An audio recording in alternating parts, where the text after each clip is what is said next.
Okay, everybody. Good evening. How are you? So, it's time to start our lesson in stats and probs. Diba, remember, alam mo na talaga what we're doing right now. We're doing a topic called statistics and probability. Kung sa tingin mo last time, sa first sem, ang mathematics namin ay general mathematics. Ngayon naman, it's about statistics and probability. Pero most likely, the topic is all about probability. Kaya speaking about probability, the topic is all about probability. So before we go to that, let's start first with the basic concepts of probability. So to solve for probability of an event, always remember that ito yung mga rules namin sa probability. Okay. This is probability, tama? Probability of a certain event is equivalent to a fraction. Bakit fraction? Kasi nga, defined concept of probability, refers to chances. Chances of getting a corresponding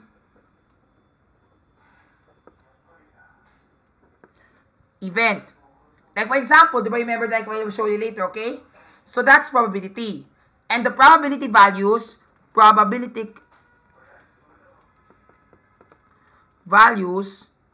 are always from 0 to 1. No probability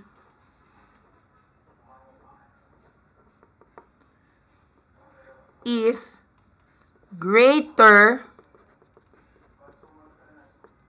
than 1. Tama? Kasi nga, diba, remember, in probability, the values range from 0 to 1. And the probability, it's always, the maximum is 1. Minimum starts at 0, maximum is 1. Kasi nga, what through all this, it always talks about a percent. Kasi nga, that's another concept of probability. Probability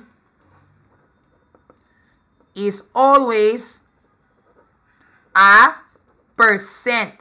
Kasi nga when we say percent, ano yung percent? It's from 1 to 100%. Shift the decimal place to the left. That is from 0 to 1. Tama? So that's the concept of probability. Okay? And it's always written as a fraction because ganito yun. Because based on the answer that you get in a fraction, you're going to convert that into a decimal, and at the same time, you're going to convert that into percentage. Tama? So let's say, for example, probability of 50 over 100, that is 50%. 50%, there is a 1/2 chance of getting something. Converting that to decimal, that's 0.05. 0.5. And that is from 0 to 1. It's in between. Kasi nga, if you look at the probability line, ito yung... Wait lang ha. Okay, di ba ito yung probability line? Ito yung 0, ito yung 1. Ito yung 0.25, ito yung 0.5, ito yung 0.75. If you think you're really more certain to get something, your chance will come here. If you think it's less likely, dito siya. If you think it could be either way, maybe yes or maybe no, dito siya sa 0.5. Okay? So those are the concepts of probability. Now let's get to an example. Like for example, sa number 1, when you flip a coin. Di ba remember when you flip a coin, you either get the probability of getting a head or getting a tails. Kung meron tayong barya, di ba remember kung meron tayong barya, kapag hinagis tayo yung barya. So kapag hinagis, hindi ako kailangan ng fun. So when we hagis the barya. So it's either we get the possible outcomes which are heads or tails.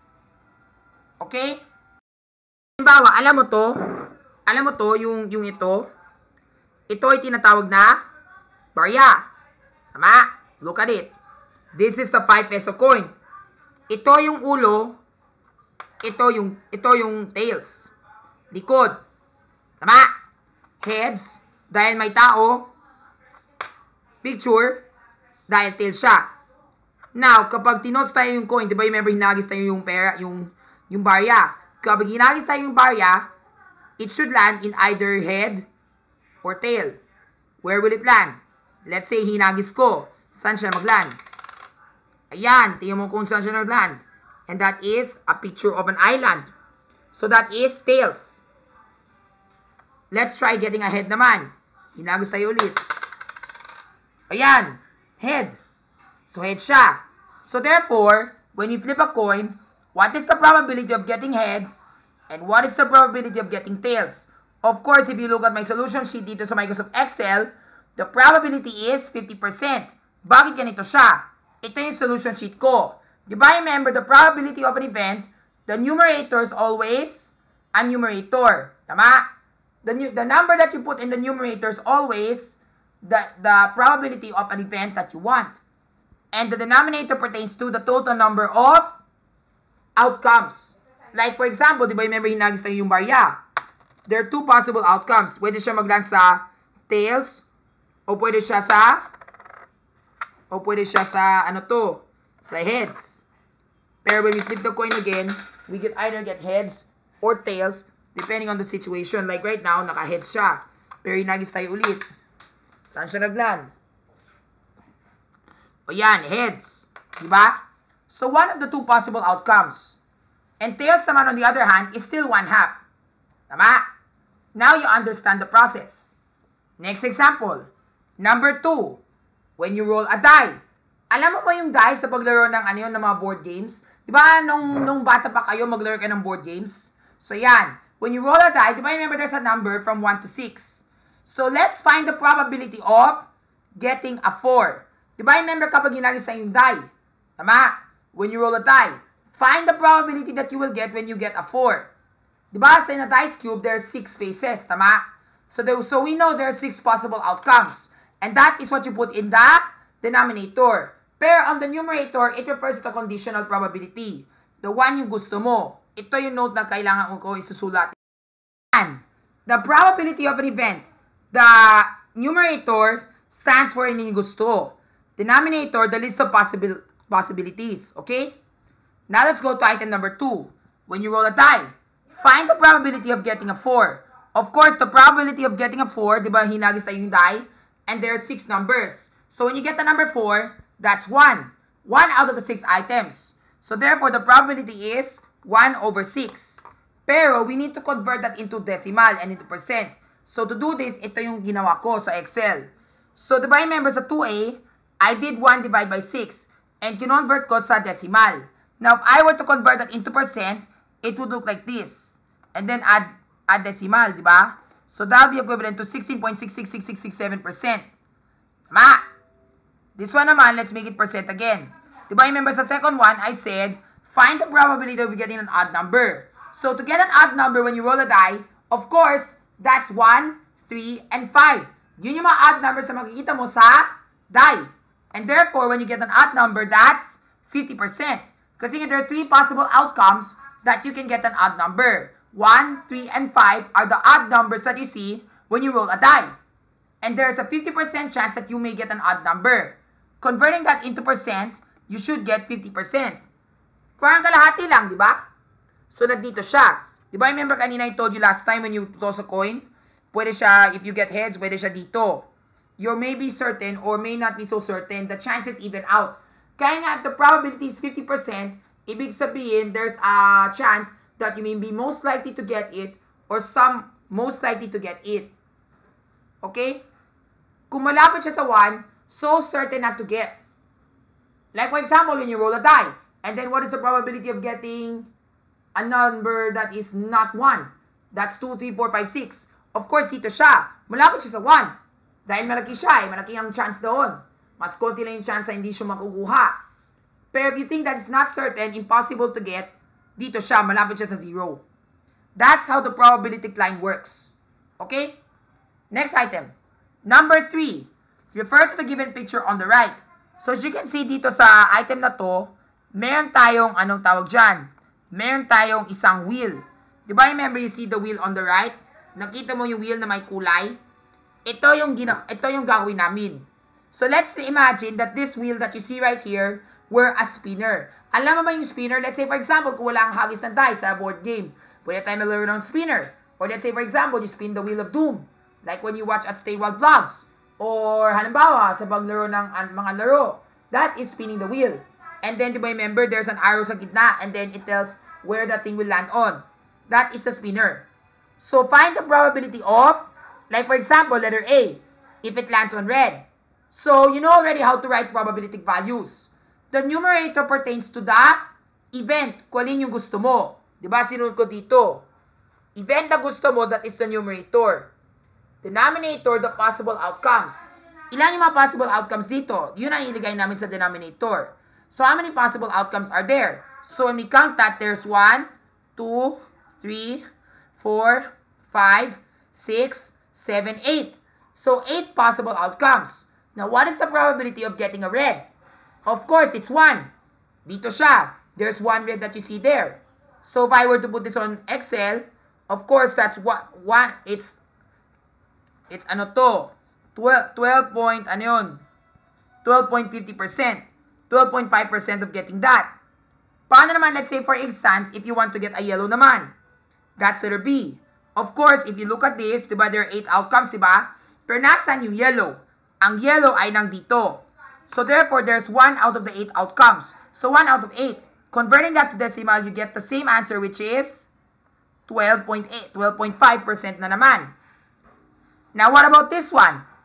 It lands on a color whose name starts with the letter P. Ayan, di ba remember ito yung mga kulay? Alin yung mga kulay dito na ang ngalan ay magsimula sa letter P? This is red, R. Orange, O. Yellow, Y. G, green. This is light blue, dark blue, purple, pink. Pero sometimes they call it violet. Pero if that were so, ganito yung mangyayari. Diba? This is pink, diba? Ito yung purple. So therefore, there are 2 possible outcomes. Pero let's say, for example, if you haven't learned that this were violet, if this were purple, you will get it wrong. Pero of course, this is purple talaga. Diba when you watch Rainbow Roll, alam mo yung Rainbow Roll ni Kuya Luis? I call that thing purple. They call it purple. Pero to me, I call it violet. Pero in general, that's still purple. Because purple and violet still mean the same thing. Although may konting difference, pero yun lang. So therefore, the probability of landing on a color whose name starts with P is 2 out of 8 outcomes. Dahil may purple tayo, dahil may pink tayo, so therefore, it is 2 out of 8. And 2 out of 8 can be reduced to 1/4. Diba? Remember this how we write. 2 8s, 1/4. Diba? Divide both sides by 2. And 1/4 is a 25% chance. Okay? Next, number 4. Choosing people in your grade 11 class. Ayan, that also implies basic probability. Find the probability of letter A, a male student. Letter B, a STEM student. Letter C, J. Cargar. Or D, honor student. Ayan, this is my little experience when I went to Chongse noong 2019. Kasi po, during that time, I was taking senior high during that time with my batch. Nowadays, hindi ako nag-aaral, pero I'm still doing this just to teach you guys some math. Okay? So let's see the probability. So find the probability of getting a male student in my grade 11 class. I would like to show you a picture of my grade 11 class, kaya lang I don't have the picture. So never mind na. Pero I know my male students are Migs Colinares, Ivan Loinstan, J. Cargar, Paulo, and Ainer. Last time wala pa si Ainer dito. Ngayon doon na si Ainer. So what is the probability of getting a male student? Of course, kasali din ako. So therefore, and I'm a male. So therefore, there are 6 out of 10 outcomes. Diba? That's probability. So if you look in Microsoft Excel, yun. That's 60%. Next, number 2. What is the probability of picking a STEM student? Ayan, sa senior high, diba remember students have different strands. STEM, ABM, and HUMS. I'm a HUMS student. So in my class, I have 3 STEM, I have 3 ABM, I have 4 HUMS. So what's the probability out of the 10 students, which among them are STEM? There are 3 STEM students out of 10 students. So therefore, there's a 30% chance of getting a STEM student. Next, letter C, J. Cargar. Of course, halatang-halata, may isang J. Cargar doon sa klase ko. So therefore, it's 10% that you will get J. Cargar. If we were selecting representatives sa bunutan. Number 4. Sa honor student. Alam mo kung sino mga honor students dyan sa klase? I have 4 honor students in the class or classmates in the class. I wish I could show you a picture of it. Pero, yun lang. So, my honor students are Veronica, Migs Colinares, Rosemary Howe, and Kathleen. These are the honor students. So, there are 4 students who are honor students. So never mind if I don't have the picture of the honor students. So let's move on to the next. Number 5, playing with a standard deck of cards. Alam mo to? You know the cards that look like this? Alam mo to? Yung may King of Hearts, King of Clubs, King of Spades, at King of Diamonds. Alam mo yun? Yung cards na ganon. Yes, that's what you call the... Alam mo, do not na internet. Diba remember I told you not to internet? See, go to the cards. So now we have the cards. Diba remember you have hearts, we have clubs, we have spades, and we have diamonds. So in these cards, let's say for example, buksan tayo ng hearts. So we will get this one. Diba remember these are the heart cards. So in those heart cards, you have these cards. A to K. We have an ace, 2, this is a number, 2, 3, wait lang yung mga cards, diba? So here's the cards, the 13 cards. So in these cards, we have the face cards. These are what you call face cards. The jack, the queen, and the king. Ito yan ang mga face cards. Tama? And then, diba remember yung mga numbers from this one, these are what you call the number cards. Ito yung mga number cards na makita mo. Tama? And then, this is what you call the ace. Now, the question is this. Ito yung tanong ko. Find the probability of, let's say, find the probability of getting a diamond card. So, di ba remember, ito yung stack of cards namin. So, these are diamond cards. And di ba remember, I told you kanina, meron tayong number cards. And that's from 1 to 10. And then, we have 3 face cards. Ang jack, ang queen, at ang king. So, therefore, to get a diamond card, we know that is 13 out of 52 outcomes, which is the same as 25%. Tama? So, yan. Sa'yo, find the probability of number 2. What is the probability of getting a black card? Diba, remember when you get a black card, ganito kasi yun nangyari. Ay, by the way, ito pa rin yung class picture ko noong 2019. Here's my class picture po. So, ito yung Ivan Lowenstein, yung pinabuli niya sa akin. This is Humes. Ito lang silang tatlo, si ABM. Ito yung guro ko. Tapos, never mind about that guy. Ito yung, basta tandaan mo, ito isang Humes student. Basta ito, Humes. Ito si Humes. Ito yung tatlo. That is ano yun, the ABM. So, tama, we have 3 ABM.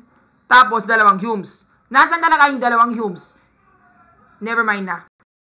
Tapos, di ba remember kanina, you were asking me kung sino yung mga honor student dyan. Ito po yung naka-orange. This is my school principal. Ito yung school principal ko sa Chongse noong 2019. Tapos, silang tatlo, di ba remember ito yung tatlo, ito yung mababae. Ito si ABM, ito ang 2 si STEM. Tapos ito si Migs Colinares. Siya din ay nasa STEM. Ito yung guro ko sa mathematics. So, this is Sir Erwin po. He was the one who taught us stats and probs during the second sem. So, Sir Erwin, if you're listening to this right now, shout out to you po. Shout out to you, men. Tapos ito naman ay si Sir Nino. So, ito yung students na to. What is the probability of getting an honor student? Of course, silang 4 ay yung honor student. Kaya naman during that time, that's the reason why they went up the stage. Because Sir Nino, whom you see right here, called them to get them on stage to get the card. So, yun. Ito yung 3 babae na honor student. Ito yung isang lalaki na honor student. Silang 3 lahat dito ay STEM. Ito si ABM. Dahil kahit siya ay ABM, honor student rin siya. Okay? So, now you already know who are the honor students. Sige, back to our lesson. Letter B, find the probability of getting a black card. Like, di ba remember kanina sinabi ko sa'yo, di ba remember this is my standard deck of cards. Ito yung mga red cards. Tapos, the ones that you see here, ito yung mga black cards. So, di ba remember, in each suit, di ba remember there are 4 suits of the standard deck? Diamonds, hearts, clubs, at spades. Tama? At saka, di ba remember doon sa cards na yan, meron siyang, 2 kulay. Black at red. So, find the probability of getting a black card. Of course, di ba remember there are 13? Dahil ace to 10 plus the 3 face cards. That's 13. Pero there's another black, so times 2. So, 26 out of 52 outcomes. And that is a 50% chance, which is here. Tama? Next, letter C. Find the probability of getting aces. Kahit anong ace. Di ba remember there are 4 aces? We have the ace of diamonds. We have the... Nasaan yung ace of... We have the ace of hearts. And then we have the ace of clubs. At saka yung last but not least, the ace of spades. So there are 4 aces. At saka ilang cards? 52 cards. Dahil may 52 cards tayo, di ba? So 52 cards. So 4 out of 52 cards. Or, simplifying that to lowest terms, that's 1 over 13. Next, a black queen. When we say black queen, ibig sabihin, we look to the cards to find a queen. O yan, o, meron tayong queen. Pero, this black. This is black. So this is the black queen. The queen of clubs and the queen of spades. So meron tayong dalawang queen, black queen. And that is 2 out of 52. Or simplify that to 1 out of 26. So yan. And last but not least, the king of hearts. This is the king of hearts that I told you. Meron tayong isang king of hearts. So it's 1 out of 52. So let's see if we get the answers right. So ganito yung solution sheet ko. Ito yung, ano yun? Ito yung 13 out of 52 because there are 13 red cards. Tapos ito yung mga black cards. Tapos ito naman, that is 4 out of 52 for the, ano yun, for the aces. Tama? Because when we reduce that to lowest terms, it's supposed to be 7.69 or 7.7%. Ito naman, this one, we have this one. Kasi nga, everything that I wrote here is all decimal. Now, to convert this into percent, you click on the percent sign here, and then shift the decimal place 2 places like this. So, diba remember, 2 out of 52, that's 3.85% of getting a queen, black queen. So, dito siya sa probability line. And last but not least, yung getting a king of hearts, if we were to convert that into percent, that's 1.92%. Almost 2%. Ang layo. Okay? Now you already know how this works. Do you know this game? Selecting a character in Mario and Sonic at the Olympic Games. Diba remember Olympic Winter Games? Diba remember you saw that in my vlogs? If you have watched my video of Mario and Sonic at the Winter Olympic Games, yaha! That's right! If you've watched my video about this, you will learn more about this in your stats and props. Yaha! Thank you, Mario. Anyway, just what I've said. So, selecting a character, Mario and Sonic, at the Olympic Winter Games. So, find the probability of, letter A, finding a Mario. Diba remember, sino si Mario? Si Mario ay, yaha! It's me, Mario. And if you go to the Mario and Sonic at the Winter Olympic Games, there are 20 of us. And one of them is me. Excluding the Mies, of course. Yaha! Yes, excluding Mies. Baka malay mo, if it were to ask you, including Mies, then that would be 21. But in general, I don't count the Mies. I just want to get the Mario and Sonic characters. So if you look at this one, diba ito yung picture ko, diba? So these are the Mario and Sonic characters. So, where's Mario here? Diba ito yun, si Mario? O dito naman, nasan si Mario dito? Ito dyan, Mario. Mario's right there. Mario. So that is Mario. And that is 1 out of 20 outcomes. Bakit 1 out of 20 outcomes? Kasi nga, di ba remember, there are 20 characters. And then, there's only one Mario man there. Yan. Next, letter B. A power type character. Ayan. Power type character. Di ba remember, if you play Mario and Sonic at the Winter Olympic Games, there are 4 types of characters. We have the speed type, the Sonics, the all-around, that's me. The skill type, that's where my, oh, I'm a skill type character. Don't mention it. And the power type character like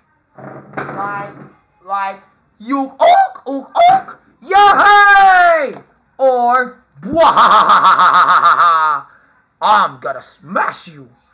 Yes, those are the mga power type characters. So, find the probability of getting a power type character. Of course, there are 5. We have Donkey Kong, Wario, Vector, Bowser, and Knuckles.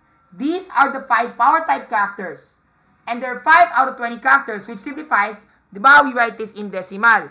5 over 20 is the same as divide by 5. This gives us 1 over 4, which gives us 25%. Tama? Next, letter C. A green colored character. Sa mga green colored characters, diba remember, if you look at the green colored characters, where are the greens? We have Yoshi, Luigi, and Vector. Pero, Bowser Jr. is also green. together with Bowser. Pero in general, the color of their skin is yellow. Pero in general, they're color green. Pero, look at their skin. The color of their skin is yellow.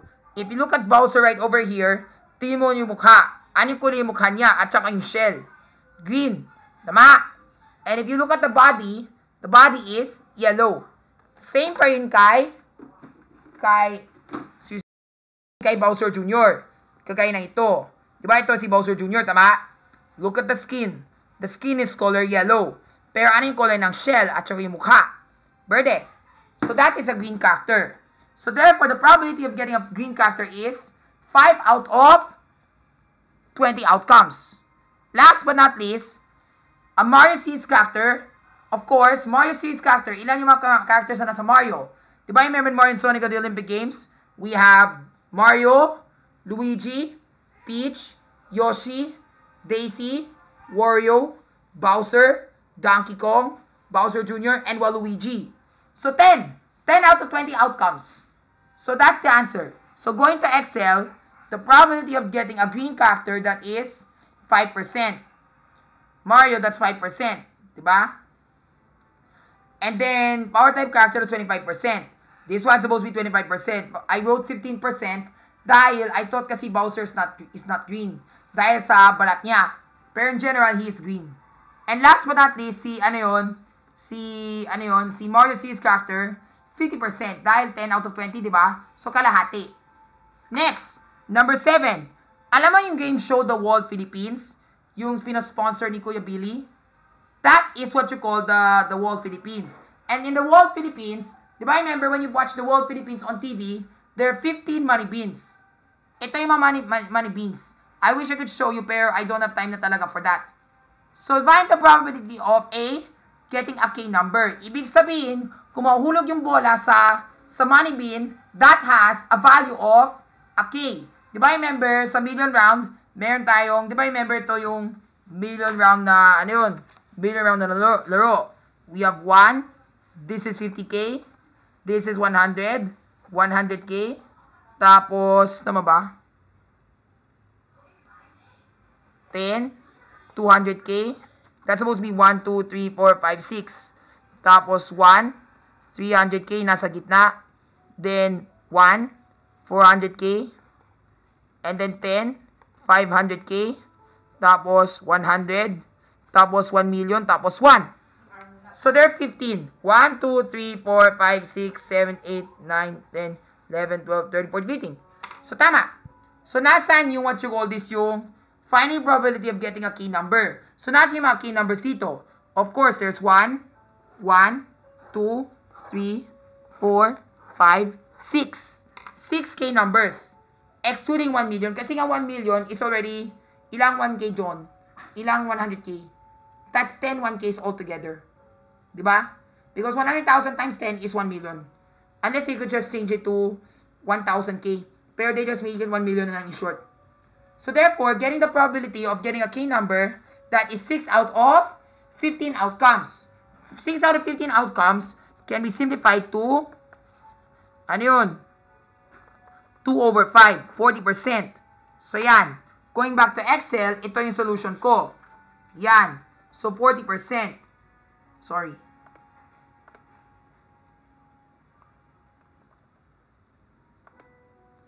Yun. Next. Getting a 100, look at the map. Diba remember meron tayong dalawang 100 dito. So therefore, there's 2 out of 15 outcomes. And 2 out of 15 outcomes is 13.3333 din naman siya 3%. So yan, diba? 13.3333. Next, number 3. Getting a number that is greater than 100K. Ayan, diba remember may nakita kayong, ano yun, ganan. And that means greater than. Ano yung probability na kumukunin mo na yung number ay greater than 100K?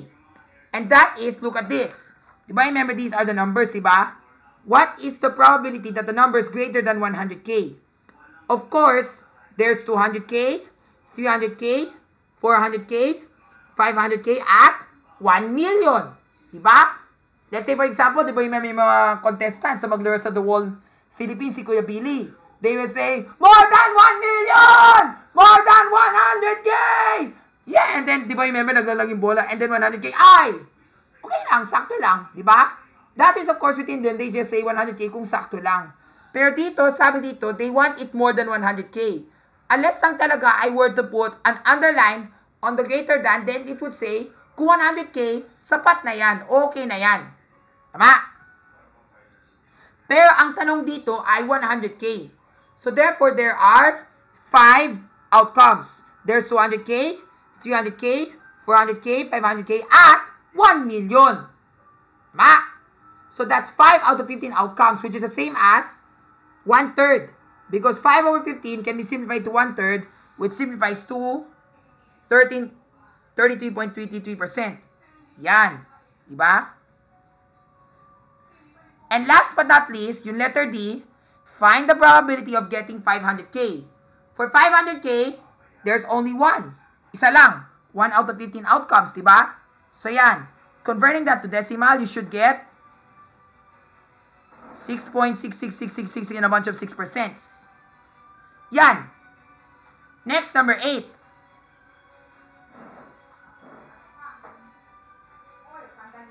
It says here's a number 8, playing a level in tiny defense. Never mind, that's not your case because you don't play tiny defense.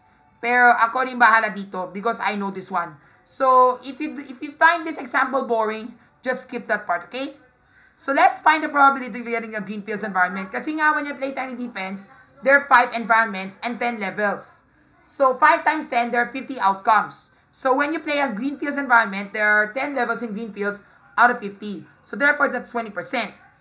Level 5-6, that's level 5-6. Diba, the number that comes before the dash, that represents the environment. The number that comes after the dash represents the level of that environment. And level 5-6 is 1 out of the 50 outcomes. So, 1 out of 50. Yan, diba, remember ito yung solution sheet ko, diba? So, yan. 10 out of 50 because there are 10 levels in the green fields, which signifies to 20%. Ito naman, 1 out of 50, so 2%. Ngayon naman, playing a small Christian girls level. Ayan, that one implies the tiny defense list. Pero I cannot tell you that because that's a personalized secret. So if I were to imply the tiny defense list, playing a small Christian girls level, during that time, I was in the first edition. Pero there are 2, and that's 4-9 and 2-5. So never mind about that. So let's just skip that part na para mas mabilis. Okay? 2 out of 50, and that is 4%. Okay? Next, number 4. Nasaan na yan? Ayan. When Heavy Smasher is present. Of course, in lots of levels, Heavy Smasher is present. So, Heavy Smasher is present in, diba, remember when you play Tiny Defense, you try to recall ano yung mga levels ng Tiny Defense kung non-present si Heavy Smasher. And that is, in the last time, Heavy Smasher is present in level 1-3 to 1-10. So, that's 8 in green fields. Tapos in the Way Sands, he's present from 2-1 to 2-2 to 2-10. 9 levels. So, 8 plus 9, and then wala siya sa South Ocean, wala siya sa Glacier Lands, at doon siya sa Iron Fortress. All for 10. So, therefore, that is 10. So, 8 plus 9 plus 10 equals 27. So, 27 out of 50. That is the correct answer. So, yan. Which simplifies to 54%. Yan. Okay? Yun lang. Next, letter 9. Number 9. Choosing a Team A squad member sa Season 4. Alam mo yung Team A? That's my favorite show. And di ba remember sa Team A, there are 18 kids. 3 kids for each segment. Tama? So letter A, find the Team A squad member who's from Snacks naman. There are 3 girls who are from Team A who's part of Snacks naman. And that's Lady Pipay, Sophie, Viola, and Sia Vigor. So 3 out of 18. Okay? Male, lalaki. And there are 9 males in the Team A squad sa Season 4. We have, ano to? Si Nixie, JC, JM Canlas, Santino Santiago, Leandre Navarro, Zyren de la Cruz, Orange Bilguera. Sino ba hindi ko ma-mention? Marco Massa and Omar. They are 9. So 50%. Okay? 9 out of 18, which simplifies to 50%. Next, a squad member whose name contains 6 letters. Ayan. This is already a bit tough. Kasi nga ba remember, a squad member whose name consists of 6 letters, You have to think of all the names of all the people. So we write there all the names of all the Team A squad members, and then we write there len. Ganito kasi yung formula. Ang possible names ng tao. Diba? All the names. So now we're gonna have to type this formula. Nana mo yung len, ito you know. So len refers the number of characters in a text. So you know already. Then choose the cell that you want, and then press enter. Like for example, len of that cell, Nixie. And we're supposed to get 6. Yes, that's the len formula. And then we drop them down all together, parpatuloy, and how many are they? Let's fill this up. Wait lang ha. So, you see the green box there? I-bring down mo lahat. And yeah, yun. So, these are the people. Now, we need to count how many 6s are there. So, we type in the formula count if. Count if, then click on the range. The range is the entire table, tama? And the criteria is 6. Ilan? 7. So, there are 7 members whose name starts with the letter, whose name consists of 6 letters. And this is the formula. So, 7 out of 18. So, yan. Converting that into decimal, we're supposed to get 38.89%. Or 38.9% in short. Next, letter D. A girl from Soundcheck. Of course, a girl from Soundcheck, isa lang. And that's Casey Wonderland. Joke ko yun! Yay! And that's 1 out of 18 possible outcomes. Yan. Converting that to decimal percent, that's 5.56%. Last but not least, ito yung pinakamahirap. Born later than 2008. Ayan. Sino mga Team squad members ay nag-born later than 2008? So, let's say for example, born later than 2008, that's mga 2009. Of course, these are the people who were born. Si Nixie, 2009 siya. JC, 2007. Orange, mga 2007 or 2006. Lady Pipay, 2007. Sophie, 2008. Sakto. Sia, 2009. So, dalawa. Althea, 2007. Jana, 2009. You know John Agoncillo, the one from Lavender Fields? Crush ko yun na naman, no? And then Hannah, 2006. JM, 2006. Andre, 2007. 7 si Zyren. Erica is 8.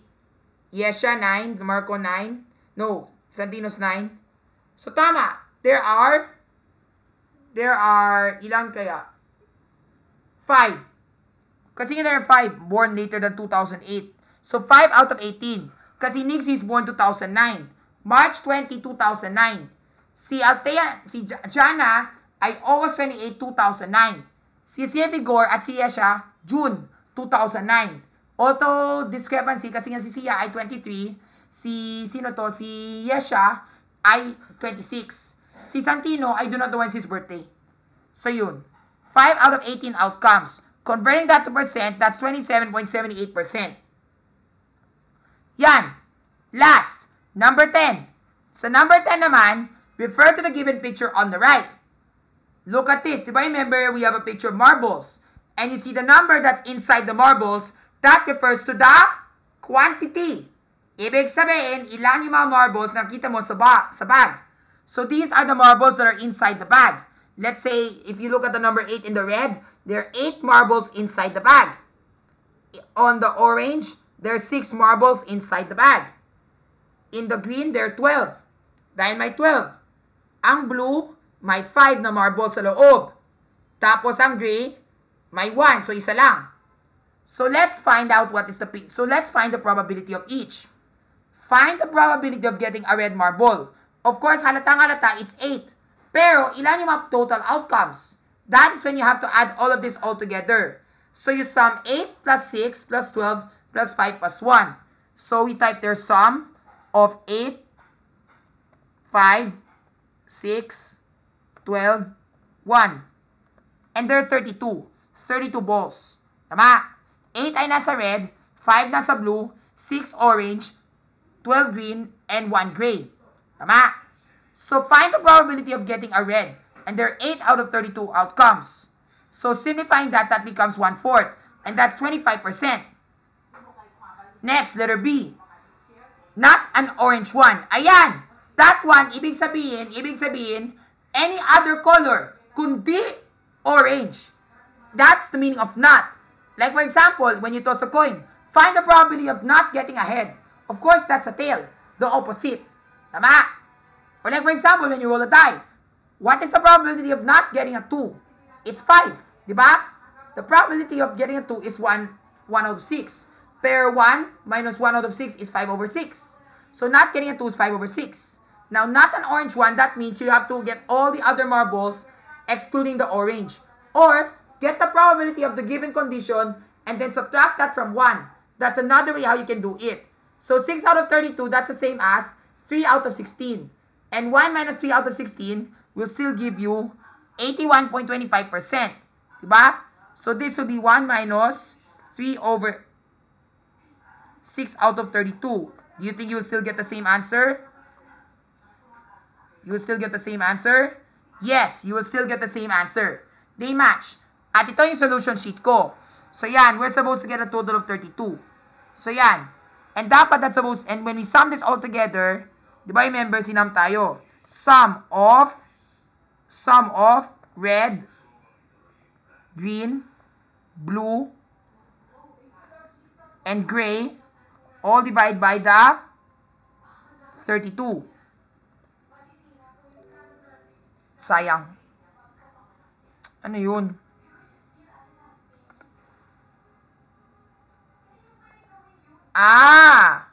Parang nakalimutan ako. Tama, you're supposed to get the same answer. 81.25%. When you add up all the others and then divide by the total number of outcomes. Or, you can just do 6 over 32 and then subtract that by 1. 1 minus this 1. Tama, you still get the same answer. 81.25%. Next, letter C. Gray. Gray. That means there's only 1 out of 32 outcomes. So that's 1 out of 32. As simple as that. Diba? Converting that to decimal, that's already 3.125%. Next, letter D. Sa letter D naman, find the probability of a color, of getting a marble whose color has a name that starts with the letter G. Of course, what are the colors whose name starts with G? Red, R. O, orange. Green, gray. Dalawa. Blue. So, dalawa yan. So, 13 out of 32. So, 13, di ba? 13 divided by 32 is 40%. Last but not least, letter E, a black marble.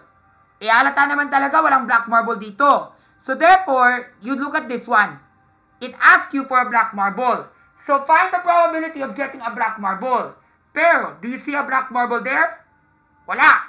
So, kung wala kayo makikita na black marble, therefore, the probability of getting a black marble, kahit na binurod mo na maraming beses, ang probability dyan ay 0. Bakit 0? Ibig sabihin, when a probability is 0, ibig sabihin, wala talaga as is. Kahit na binurod ka na maraming beses, wala. Wala. Like for example, di ba yung when you roll a die? Find the probability of getting a 10. Walang 10 sa die unless there's a chain, there's a game mechanic whose rule says there's a 10 in the die. Pero kung wala, that is automatically 0. Gets?